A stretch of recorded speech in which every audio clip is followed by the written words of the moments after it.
घटना है, दुर्योधन ने दुर्वासा जी को प्रसन्न कर लिया। दुर्वासा जी ऐसे महात्मा है कि इनको प्रसन्न करना बड़ा कठिन है। 4 महीने दुर्योधन के पास रुके और उसने सम्यक सावधान होकर उनकी सेवा की। बड़े विचित्र महात्मा है, बिगड़ जाए तो किसी को विश्राप दे देते हैं। बड़े विचित्र महात्मा, प्रसन्न हो जाए तो जो चाहे वरदान दे सकते हैं।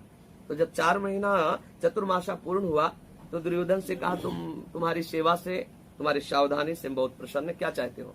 तो दुर्योधन के मन में द्वेष था पांडवों से, और भक्त से द्वेष करने वाला चाहे जिसकी सेवा करे वो नाश से नहीं बच सकता।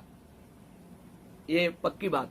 यदि भक्त से द्वेष करता है और वो परम पद में विराजमान हो तो उसको भी भ्रष्ट होना पड़ेगा, कहीं भी उसको शांति नहीं मिलेगी। ऐसी स्थिति आ जाएगी।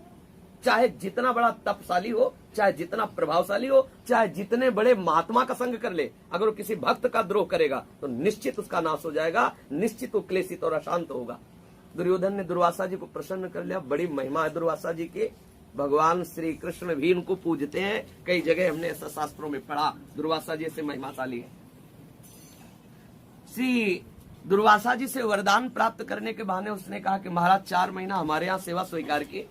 हमारी इच्छा है कि हमारे बड़े भ्राता युधिष्ठिर है, बड़ी चालबाजी से, और जिस समय द्रौपदी जी सूर्य के द्वारा दी हुई बटलोई में प्रसाद पाले उस समय आप पधारे और अपने शिष्यों सहित आतिथ्य स्वीकार करें और हमारे भैया का सद्भाग्य बढ़ाएं, यही हमारी इच्छा है। मतलब घुमा के उनका नाश मांग लिया कि हजारों महात्मा इनके संग रहते थे दुर्वासा जी के, और सारा का सारा भोजन छाजन का साधन वो बटलोई थी जो भगवान सूर्य ने प्रसन्न होकर दिया था कि चाहे जितने अतिथि ब्राह्मण संत आवे, जब तक द्रौपदी नहीं पाएंगी तब तक ये बटलोई जो चाहोगे। एक ही बटलोई में रबड़ी, एक ही रसगुल्ला, एक में सब आइटम उसी में निकलते चले जाए, ऐसी सिद्ध बटलोई थी, सूर्य भगवान ने दी थी। पर द्रौपदी ने पा लिया फिर उसमें बचने वाला नहीं कुछ।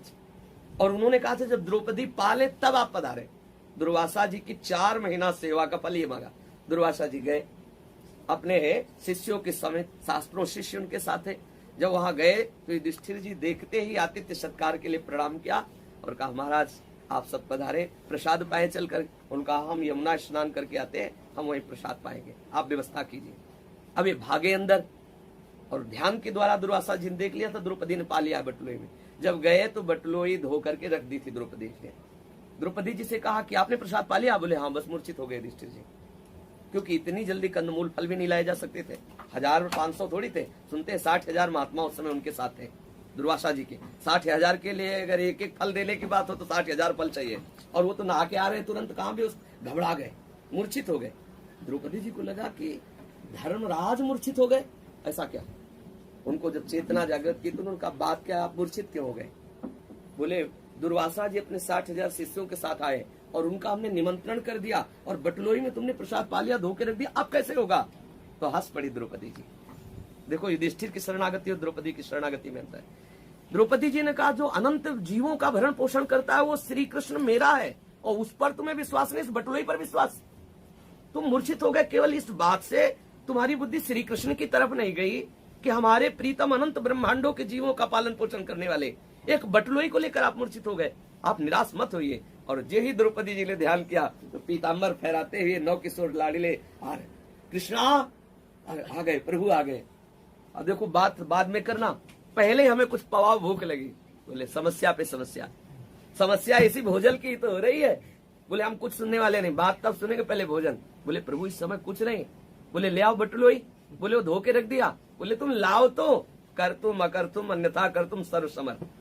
क्या एक पतिव्रता पत्नी के द्वारा मार्जन किए हुए पात्र में जूठन रह सकती है क्या? कोई दलिद्र हो, ग्रामीण तो रह सकती है, राजरानी है और किसी स्त्री से प्रकट नहीं हुई, यज्ञ से प्रकट हुई है। श्री द्रौपदी जी देवी है, कोई साधारण नारी थोड़ी है। और बटलोई वरदान से युक्त है कि द्रौपदी के पाने के बाद उसमें कुछ बचेगा नहीं। 2 बातें, एक पतिव्रता के द्वारा मार्जन किए हुए पात्र में जूठा कैसे रह सकता है, और एक देवता के द्वारा आशीर्वाद देने वाली बात कि आप द्रौपदी के पाने के बाद उसमें कुछ नहीं बचेगा, तो उसमें शीत कहां से बच गया? उसमें कैसे बटलोई? यही है कर तुम अकर तुम अन्यथा कर तुम। ठाकुर ने कहा इसमें एक शीत लगा हुआ है, निकाला और कहा ये शीत तो पूरे विश्व को तृप्त करने में समर्थ है। और ठाकुर जी ने पाया, जे ही पाया तो वहां जितने महात्मा थे सबके हाथ फुल एकदम, मतलब एक कुल्ला जल भी पीने की सामर्थ्य नहीं रही। भगवान ने भीमसेन से कहा जाओ दुर्वासा जी को लाओ। बोले महाराज व्यवस्था तो है नहीं, बोले तुम जाओ उनसे कहो कि चलो पंगत बिल्कुल लगने के लिए तैयार है, आप आओ। दुर्वासा जी के पास गए तो वहां उबा सासी चल रही थी। भगवान तो सर्वसामर्थ्य। दुर्वासा जी से कहा कि खीर पकौड़ी रसगुल्ला सब तैयार, महाराज पधारो।